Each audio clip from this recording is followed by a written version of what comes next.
Baik, terima kasih. Bismillahirrahmanirrahim. Assalamualaikum warahmatullahi wabarakatuh. Alhamdulillahirrabbilalamin. Wassalatu wassalamu ala asrafil anbiya'i wal mursalin. Habibana wa nabiyana Muhammadin sallallahu alaihi wasallam. Wa ala alihi wa ashabihi wa man tabi'ahum bi ihsanin ila yaumiddin. Wa ba'd. Qala Allah Ta'ala fi kitabihil karim. A'udzu billahi minasyaitonir rajim. Bismillahirrahmanirrahim.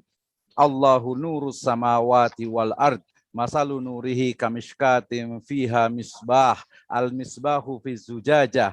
Az-zujajatu ka'annaha kawkabun durriyun yuqadu min syajaratin mubarakatin zaitunatin la syarqiyatin wala gharbiyatin yakadu zaituha yudhi'u walau lam tamsashu nar nurun ala nur yahdillahu linurihi may yasha wa yadribullahu al-amsala lin-nasi wallahu bikulli syai'in alim. Wa qala Rasulullah sallallahu alaihi wasallam fi riwayatin, yakni fi riwayatit tawilah, fakana Abdullah bin Amr bin al-As yuhaddisu annahu bata ma'hu salasan layalin. Wa hadhihi yakni min min qaulin Nabi sallallahu alaihi wasallam, yatlu alaikumul ana rajulun min ahlil jannah, ya. Faqala fattala'a rajulun minal ansar tantifu lihyatuhu mimma'in wudu'ih mu'alliqan alaihi biyadihi shimal. Falamma kana minal ghaddi qala Rasulullah sallallahu alaihi wasallam, yatlu'u alaikumul ana rajulun min ahlil jannah. 6. Rawahu yakni fi ar-raqaiq li Ibnul Mubarak. Amma ba'd fa inna asdaqal hadis kitabullah wa khairal huda hudan Nabi sallallahu alaihi wasallam. Alhamdulillah, syukur Allah Subhanahu wa taala yang telah memberikan kepada kita kenikmatan iman, Islam dan juga ihsan. Kemudian salawat dan salam sama-sama kita panjatkan kepada junjungan alam Habibana wa nabiyana Muhammadin sallallahu alaihi wasallam, kepada seluruh ahlul baitnya, para sahabatnya, serta orang-orang yang senantiasa mengikuti jejak sunnahnya hingga akhir zaman. Pertama tentu saya ucapkan terima kasih jazakumullahu khairan atas kesempatan amanah yang diberikan kepada saya untuk kita bisa diskusi terkait dengan filsafat penelitian dan penelitian kualitatif. Pertama kepada panitia dan juga moderator, ya, Ustadz Dr. Abu Rizal Akbar, terima kasih, dan juga pemateri sebelumnya yang sangat luar biasa sekali, ya. Baik. Tema saya atau topik yang coba kita diskusikan bersama, ya, walaupun ini adalah pengabdian kepada masyarakat, tapi justru tadi merujuk kepada akwal atau perkataan atau pendapat dari pemateri pertama bahwa kita itu bukan hanya doktrinisasi tapi juga mencerdaskan, gitu ya. Jadi kalau doktrinisasi sudah bukan masanya lagi, tetapi kita membuka mata kita, membuka pandangan kita, ya. Why? Because the world is flat today, ya, dan saatnya kita itu bisa membaca dan dibaca oleh dunia tentu saja. Nah, terima kasih, dan kita awali dengan karena saya perspektifnya Muslim, bagi agama yang lainnya dipersilahkan untuk mungkin melihat beberapa referensi-referensinya. Ketika berbicara, karena topik saya adalah tentang filsafat penelitian, ya, spesifikasinya adalah penelitian kualitatif, ya. Walaupun nanti ketika bicara tentang filsafat saya akan singgung juga tentang kuantitatif. Why? Because today if we talk about the quantitative or qualitative, I think it's the old word, ya. Sekarang kita sudah menggunakan mixed method, ya, ataupun kuantitatif, gitu ya. Jadi sudah gabungan, gitu ya. Tapi ya kalau di S1 dengan S2 masih biasa ini kuantitatif atau kualitatif. Padahal saatnya sekarang adalah ya bagaimana sebenarnya ya memahami dulu nih tentang filsafat dari penelitian itu sendiri, gitu kan, ya. Jangan tiba-tiba saya mau pakai kuantitatif atau kualitatif. Nah, termasuk juga di nanti tren dari PTK ini, penelitian tindakan kelas ini. Jadi mungkin kita akan diskusi dengan sesuatu yang baru, mungkin ketika bisa nggak sih penelitian tindakan kelas itu menggunakan kualitatif. So I will say why not, gitu ya. Kenapa tidak, gitu ya. Nah, sebagai seorang Muslim, saya awali dengan satu intisari. Kalau pribadi saya, subjektivitas saya adalah bahwa sebuah riset, sebuah penelitian itu selalunya, ya, ujungnya adalah mencari sebuah kebenaran. Saya rasa ini semuanya sepakat, ya. Tujuan membuat sebuah penelitian, melakukan riset itu adalah mencari sebuah kebenaran. Dan di surat An-Nur ayat ke-35, ya, ini berbicara tentang sebuah kebenaran yang ultimate goals menurut saya itu ya. Jadi nurun ala nur, cahaya di atas cahaya. Ya, sebuah cahaya kebenaran yang mutlak milik dari Allah Subhanahu wa taala. Wah, ini kalau pendekatan filsafat tadi kayaknya perlu lebih mendalam ya, makna dari nurun ala nur gitu ya. Tapi di situ ada tulisan juga bukan hanya kebenaran yang sifatnya seolah-olah itu transenden dan abstrak, bukan. Kenapa? Karena di ayat berikutnya itu adalah apa? Dikatakan yahdillahu linurihi mayyasha. Ya, Allah Subhanahu wa taala itu akan memberikan cahayanya ya kepada orang-orang yang memang dikehendakinya. Berarti sebuah kebenaran ada puncak kebenaran yang paling tinggi, al-haqqu mir rabbikum, tetapi kemudian ada kebenaran-kebenaran yang sifatnya lebih ke arah apa ya, bisa disebut dengan ya relatif, subjektif dan continuous. Ya, dia berkesinambungan. Kenapa nanti we will talk about the character of the research ya, bagaimana karakter dari penelitian itu dia terus-menerus, bukan stagnan, bukan berhenti di satu tahap saja. Ketika ini sebuah kebenaran mutlak, tidak ya. Karena apa? Kita mengatakan bahwasanya we stand in the shoulder of giant ya. Kita itu berdiri di pundak para raksasa atau raksasa yang di mana itu banyak sekali kebenaran-kebenaran yang lainnya. Wah, ketika bicara tentang kebenaran ini, kalau pendekatannya perspektif filsafat itu memang sangat menarik sekali gitu ya. Nanti kita bisa diskusi lah, we can discuss about it gitu ya. Ini yang pertama. Jadi perspektif terkait dengan sebuah kebenaran yang ternyata kalau kebetulan my background in Islamic law gitu ya, dalam hukum Islam itu ada syariah, itu adalah kebenaran mutlak gitu ya. Kemudian ada fikih yang kebenarannya itu relatif, dan ada konun yang dia kebenarannya itu sangat teritorial gitu ya. Sehingga kemudian kita bisa membedakan, oh ini konun, ini fikih, ini syariah. Ini mungkin Ibu dan Bapak sekalian yang backgroundnya hukum Islam bisa nyambung nih dengan ini. Oke. Kemudian karena saya berbicara tentang kualitatif gitu ya, bukan berarti saya anti dengan kuantitatif, tidak gitu ya. Kita akan melihat karakter dari ilmu pengetahuan. Kalau sebuah objek penelitian itu mesti atau harus digunakan pendekatan kuantitatif, ya kuantitatif gitu ya. Nah, ini biasanya penelitian deskripsi, tesis atau disertasi gitu ya. Kalau penelitiannya guru besar, tentu dia akan lebih komprehensif gitu ya. Tidak hanya melihat satu perspektif saja gitu ya. Oke. Ada sebuah riwayat yang menurut saya sangat menarik sekali, ini dari Az-Zuhri ya, kemudian juga diriwayatkan oleh Ibnul Mubarak gitu dalam kitab Az-Zuhud gitu ya. Jadi kisahnya itu para sahabat Nabi itu sedang duduk-duduk bersama Nabi. Ya, kemudian tiba-tiba itu ada seorang laki-laki yang lewat ya di depannya. Kemudian Nabi mengatakan, yatlu alaikumul ana rojulun min ahlil jannah ya. Jadi akan lewat ya kepada kalian itu, di depan kalian itu seorang laki-laki dari ahlul jannah, dari penduduk surga ya. Secara akidah kita paham tidak boleh menyebutkan orang itu adalah ahlu surga, tetapi ketika Nabi menyebutkan wa ma yantiqu anil hawa in huwa illa wahyu yuha, itu key-nya, itu kuncinya. Sehingga kemudian bahkan bukan cuma sekali ya, tetapi beberapa kali gitu ya, beberapa kali lewat, sampai 3 kali disebutkan di situ. Ternyata Nabi selalu mengatakan seperti itu, yatlu alaikumul ana rojulun min ahlil jannah. Ya, akan lewat di depan kalian seorang laki-laki yang dari penduduk surga gitu ya. Nah, maka kemudian salah satu dari sahabat, yaitu Abdullah bin Amr bin As, ini penasaran gitu ya. Penasaran kayak gimana sih? Bener nggak laki-laki ini dia penduduk surga gitu ya? Apa sih kelebihannya? Maka kemudian Abdullah bin Amr bin As ini kemudian mendatangi laki-laki itu, kemudian tinggal di rumahnya selama 3 hari ya, kemudian memperhatikan bagaimana sebenarnya contoh ataupun laki-laki yang disebut oleh Nabi SAW itu sebagai ahli jannah, sebagai ahli surga gitu ya. Kemudian tapi ternyata apa? Ya sholat seperti biasa, puasa seperti biasa, saum seperti biasa, ibadah yang lain seperti biasa, sampai ketiga harinya.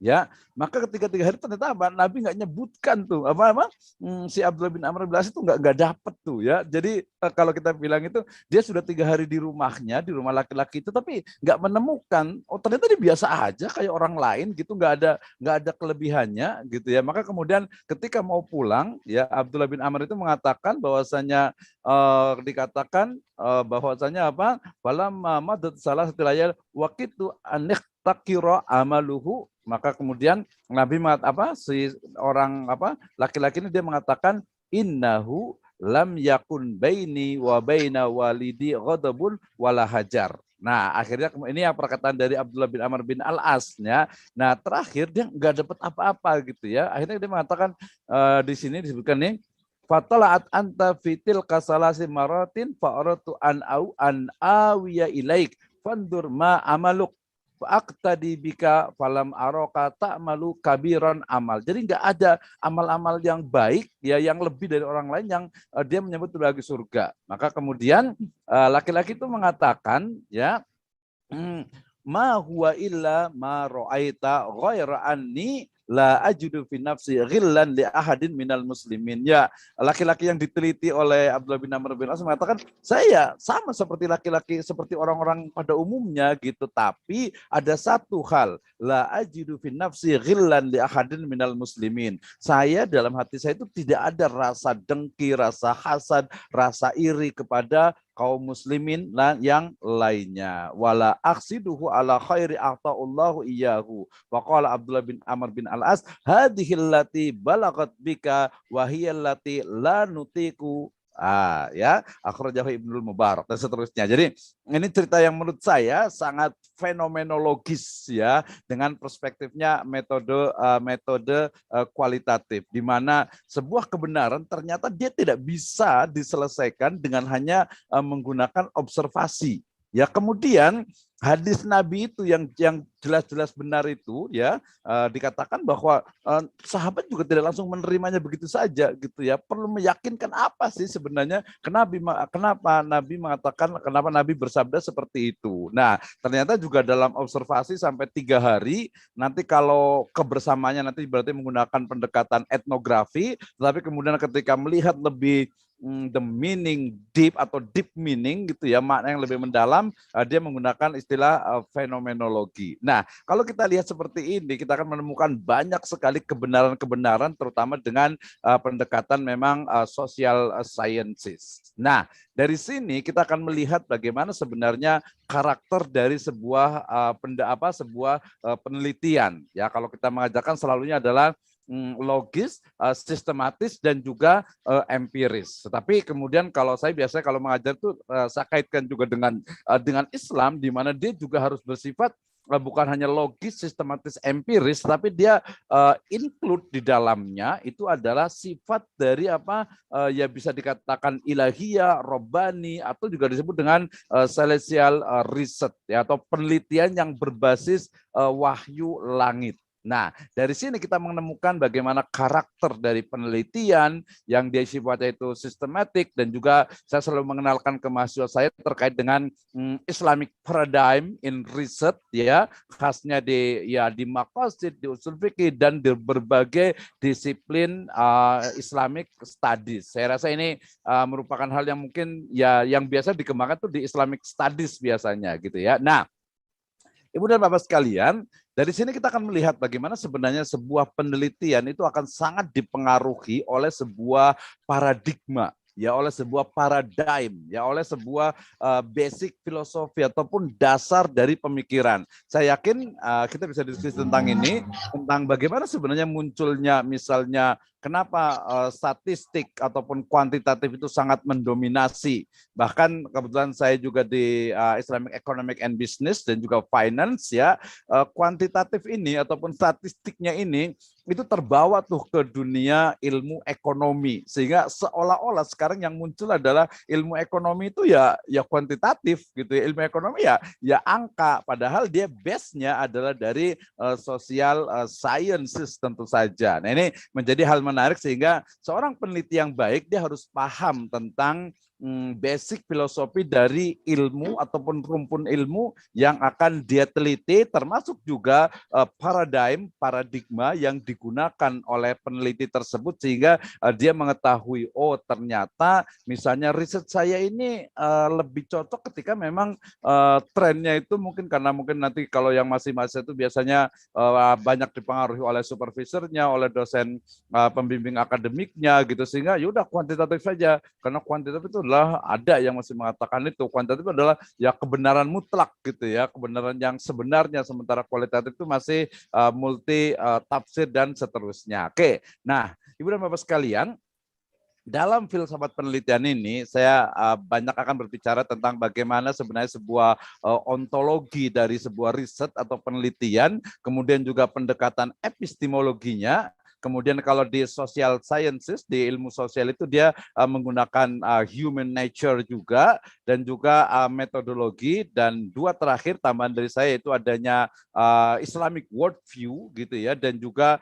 tauhid tentu saja yang menjadi satu paket yang tidak bisa terpisahkan dalam sebuah penelitian. Ya, kenapa? Karena ya ini mungkin subjektif ya, subjektif saya tentu saja gitu. Tapi tidak masalah, kita bisa diskusi tentang hal ini. Oke, kita akan bicara tentang ontologi, epistemologi, human nature, kemudian metodologi, tauhid, dan juga Islamic worldview. Ini yang 4 pertama itu saya ambil dari Barrel dan juga Morgan ya di 1979. Ini tahun lahir saya kebetulan gitu ya. Jadi saya lahir, mereka sudah membuat metode ini. Ya kalau kita bilang sebagai ilmuwan tentu saja ini ya jadul banget gitu ya.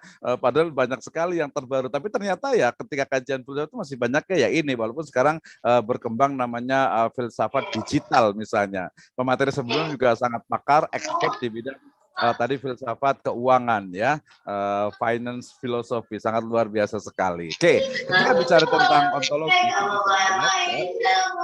karena kajian kita ini adalah apa ya, bisa disebut sangat teoritis, apalagi filsafat gitu ya, selalu menggunakan ini sangat abstrak gitu ya, tidak realistis gitu. Padahal justru dari sesuatu yang abstrak itulah kemudian kita bisa mendapatkan atau kita bisa merumuskan, mewujudkan kepada objek yang lebih real. Nah, ini saya akan juga combine dengan Islamic worldview karena yaitu bidang saya juga, kemudian juga mungkin menjadi bahan yang baru. Seperti saya juga mengutip tadi perkataan dari pemateri sebelumnya bahwa ya kalau kita hanya mengikuti apa yang ada misalnya di Western gitu ya, baik di East ataupun di West gitu ya, ya kita nggak ada apa-apanya, nggak bakal bisa mengejar mereka gitu ya, dari banyak hal gitu ya. Tetapi ketika kita punya karakter, misalnya karakter Indonesia, karakter Nusantara, lebih lokal lagi mungkin karakter Jawa, Sunda, Makassar, Bugis, dan lain sebagainya, saya rasa itu justru kelebihan kita itu di sana gitu ya. Oke, ketika bicara tentang ontologi tentu saja kita bicara tentang inti dari sebuah fenomena ya. Ini menarik sekali, dan kita lihat ini kalau kita langsung praktekkan misalnya di PTK, penelitian tindakan kelas tentu saja gitu, kita akan bisa menemukan kenapa misalnya saya kebetulan ya alhamdulillah qadarullah punya pengalaman mengajar dari mulai SD ya, MI, kemudian juga MTS, SMP, SMA sampai di S1, kemudian sekarang di program Pascasarjana Magister Ekonomi Syariah Institut Agama Islam Syahid Bogor. Jadi bisa membedakan ya kenapa sih misalnya ketika saya mengajar SD dulu itu ya, kita lihat kenapa seorang anak ini kok nakal banget gitu ya, sampai gurunya ini biasanya paling kesel banget gitu. Misalnya ada teman yang perempuan biasa pakai jilbab di MI gitu ya, kemudian teman yang laki-lakinya ini iseng gitu kan ya, ditarik jilbabnya, dibuka jilbabnya, baru dia tertawa-tawa tanpa adanya kesalahan. Ini kan fenomenanya kan seperti itu gitu ya, fenomena yang kelihatannya oh dia itu nakal gitu ya, walaupun nanti teori pendidikan mengatakan oh nggak ada yang nakal gitu, karena secara riset pun dia sebenarnya bukan apa ya, mungkin agak salah ngomong nih kalau bilang dia bukan nakal gitu ya, tapi mungkin ada sesuatu yang menjadikan dia itu seperti itu ya, mungkin bisa jadi pendidikan keluarganya atau keadaan keluarganya, atau mungkin dia sendiri dari sisi psikologinya dan lain sebagainya, sehingga ketika bicara tentang ontologi kemudian kita dipraktekkan di sebuah penelitian, utamanya nanti di fenomenologi misalnya, kita akan menemukan inti dari sebuah realitas, inti dari sebuah fenomena yang ada ya. Misalnya nih, mohon maaf nih, mungkin kalau kami di Jawa ini sering mendengar katanya di Sulawesi ini dari, mohon maaf, misalnya ada yang pribumi yang kemudian sering ada konflik dengan tenaga kerja asing, TKA misalnya ya. Nah, kalau kita yang di luar pasti nggak tahu, taunya mungkin dari media saja, oh ini salah, itu salah gitu. Padahal belum tentu gitu ya. Ketika kita melakukan riset mendalam di sana, oh ternyata apa nih faktornya? Apakah faktor ekonomi, faktor kesempatan peluang, atau faktor mungkin juga mungkin kerusakan alam gitu ya, dan lain sebagainya. Sehingga ya tentu saja kita tidak bisa mengatakan oh yang mungkin TKA-nya salah atau pribuminya salah, belum tentu gitu, karena kita belum melakukan riset ya. Atau mungkin di saudara-saudara kita yang di Papua juga mungkin kita tahunya itu gerakan Papua Merdeka misalnya gitu, kita nggak tahu seperti apa, sehingga kita kemudian ya tentu saja nanti akan lebih bijak untuk melihatnya. Kenapa? Karena pertanyaan dasar dalam perspektif ontologi ini terkait dengan apa, reality ya, ataupun realitas ya. Jadi ketika ada realitas gitu ya, kemudian jadi apakah realita yang diteliti objektif ataukah realita yang ada itu adalah produk dari kognitif individu ya. Kalau sekarang produk kognitif media tentu saja ya, dengan mudah kita melihat misalnya dulu di tahun 90-an gitu ya, karena saya generasi milenial awal ya, tahun 79 itu kita melihat oh ada seorang anak yang durhaka gitu ya, kemudian dikutuk menjadi ikan pari gitu kan ya. Oh, kita langsung percaya saja gitu. Jadi kita sebagai anak itu jadi takut gitu, jadi ini gitu. Tapi apakah itu sebuah realita, kita apakah itu sebuah fakta, ya belum tentu gitu ya. Dan juga ketika kemudian kenapa orang itu membuat video seperti itu, ya itu juga kita bisa teliti. Nah, tetapi kemudian debat dalam ontologi ini kita akan menemukan ya kita sebut sebagai aliran realisme dan nominalisme ya, di mana kalau realisme kan dia menganggap bahwa dunia sosial adalah secara independen dari apresiasi individu ya, sementara nominalisme itu adalah dunia sosial ini ya yang berada di luar kognitif berasal dari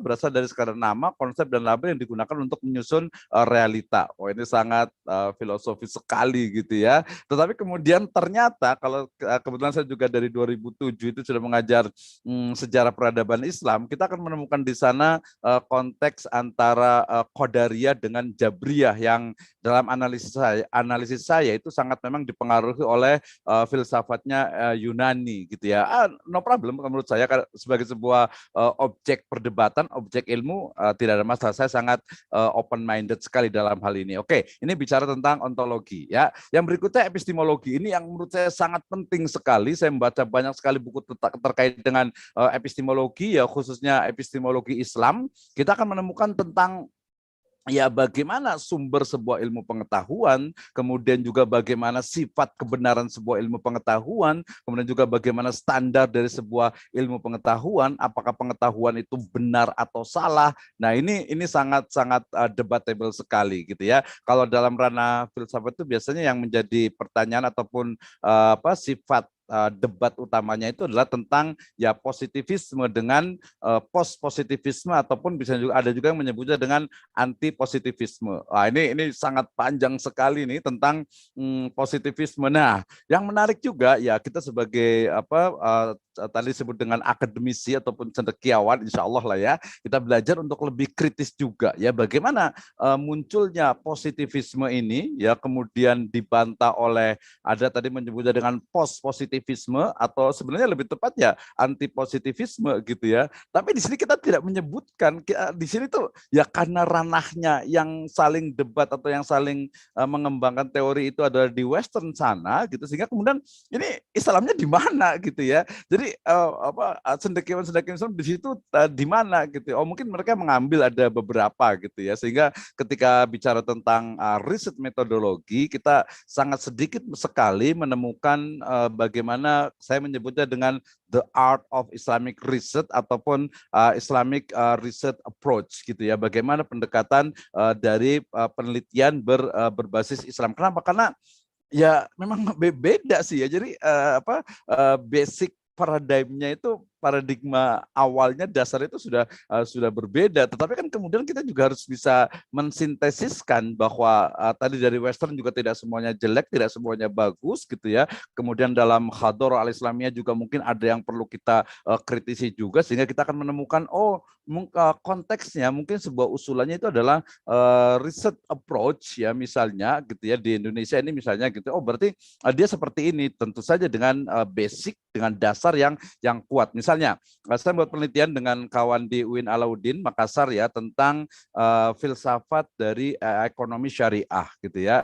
Nah seperti apa sebenarnya gitu. Tapi kemudian karena kita juga tidak mau seperti tadi perkataan Ustaz Dr. Ahmad Sahida ini ya bahwa kita tidak mau terjebak kepada romantika histori masa lalu gitu sehingga kemudian saya juga menggunakan pendekatannya bukan hanya maqasid ansih gitu ya tetapi juga dengan konteks keindonesiaan tentu saja sehingga kemudian epistemologinya pun dia juga bukan tadi mengawang-awang tetapi dia juga mampu membumi sesuai dengan apa kultur dan juga saya nyebutnya dengan basic filosofi dari ya masyarakat di Nusantara ini tentu saja. Oke, ini ketika bicara tentang epistemologi ini menjadi sangat debatable, apalagi ketika kita membawa-bawa Islam gitu ya, seolah-olah itu nggak ada tempat tuh untuk apa sebuah kebenaran karena memang base-nya adalah tadi wahyu gitu ya. Oke, ini juga menarik ketika gerakan humanisme ya mungkin salah satu hasilnya adalah hak asasi manusia itu muncul gitu ya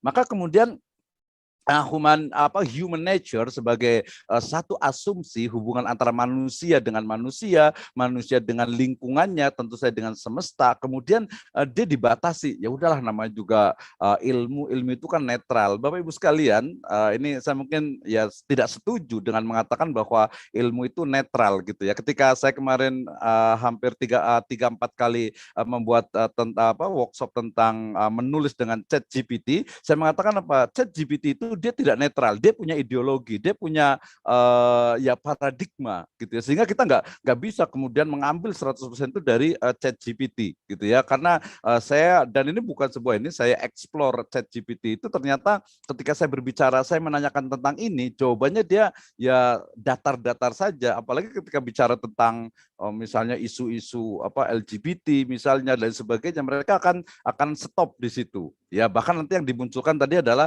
hak asasi manusia dan lain sebagainya. Ya kan berarti saya bisa mengatakan ChatGPT punya ideologi, punya paradigma dan seterusnya dan no problem kita hidup di dunia silakan saja gitu. Tinggal kita bisa diskusi tentu saja. Nah, tadi ketika bicara tentang human nature ini dalam perspektifnya post positivisme baik strukturalisme dan lain sebagainya gitu ya, selalu yang dibahas itu adalah hanya hubungan antar manusia dan lingkungannya dengan semesta. Nah, lagi-lagi saya akan mengkritik kembali ini juga terkait dengan apa dengan di mana berarti hubungan vertikal antara manusia dengan penciptanya ya. Ketika pertanyaan dasar dari human nature itu apakah manusia dan pengalamannya adalah produk dari lingkungan mereka gitu ya, secara mekanis ataupun determinis itu responsif terhadap situasi yang ditemui di dunia eksternal mereka atau mereka manusia itu dipandang sebagai pencipta dari lingkungan mereka. Jadi ini tadi ketemu juga dengan teori tentang jadi manusia itu apakah wayang yang digerakkan oleh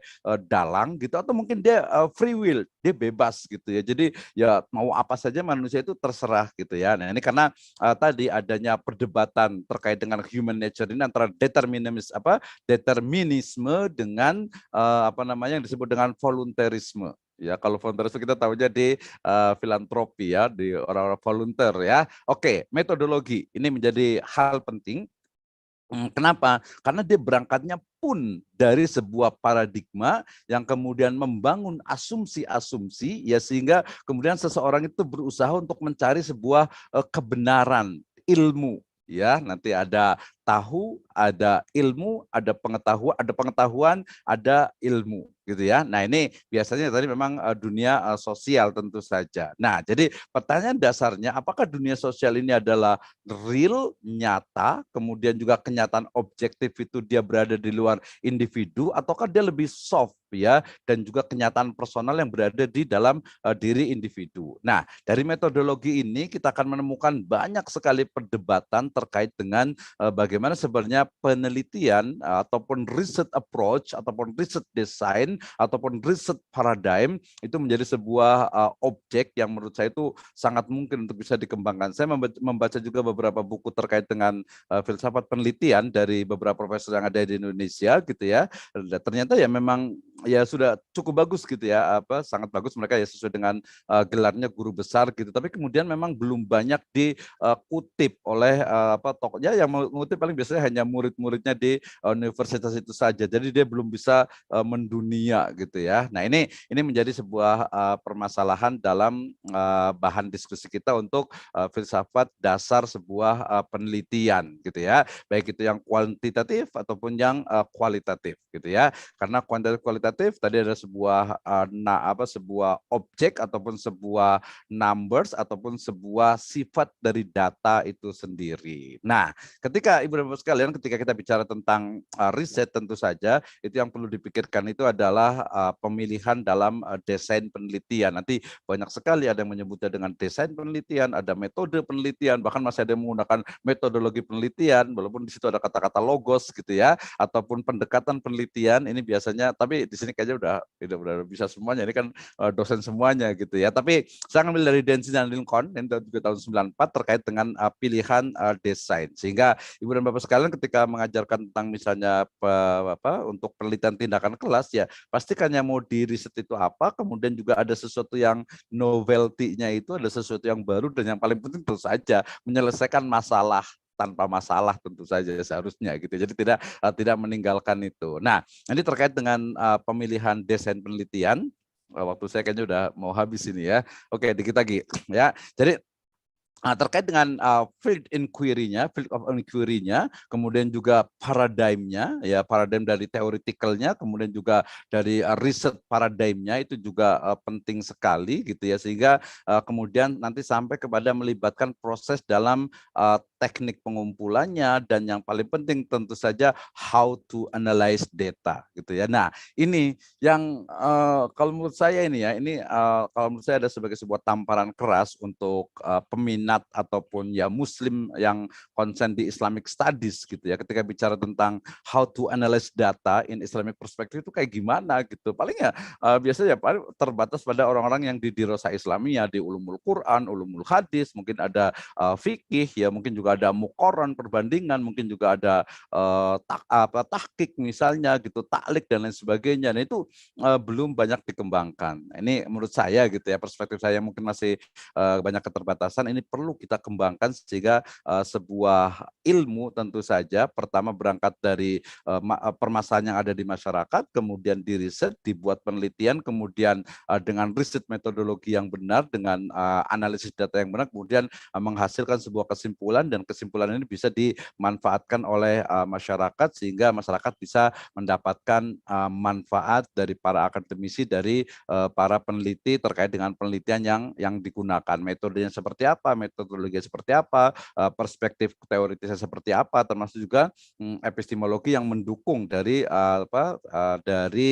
teori yang digunakan tersebut. Terakhir ini terkait dengan elemen dalam desain penelitian, ya tadi saya sebut dengan epistemologi terkait dengan dia apakah objektivisme, konstruksionisme atau subjektivisme, ya perspektif teoritisnya terkait dengan positivisme, saya menyebutnya dengan post-positivisme ataupun interpretatif ataupun postmodernisme. Ada modernisme, ada postmodernisme. Kemudian metodologi ini saya batas sedikit saja, hanya empat saja, ya eksperimental, etnografi, fenomenologi, grounded teori, case study, literatur review, kajian pustaka, ya banyak sekali, termasuk saya menyebutnya selalu dengan Islamic research approach gitu. Apakah dia sebuah approach ataukah sebuah metode? Saya rasa ini bisa menjadi sebuah ya diskusi kita bersama. Dan kalau teknik ya sampling, kuesioner, interview, atau mungkin dengan statistik, dengan SPSS, dengan e-views, dengan Lisrel, dengan SAMPLS dan sebagainya, itu sesuai dengan objek yang dibuat penelitiannya. Ini banyak sekali pembahasan saya terkait dengan penelitian, ya termasuk juga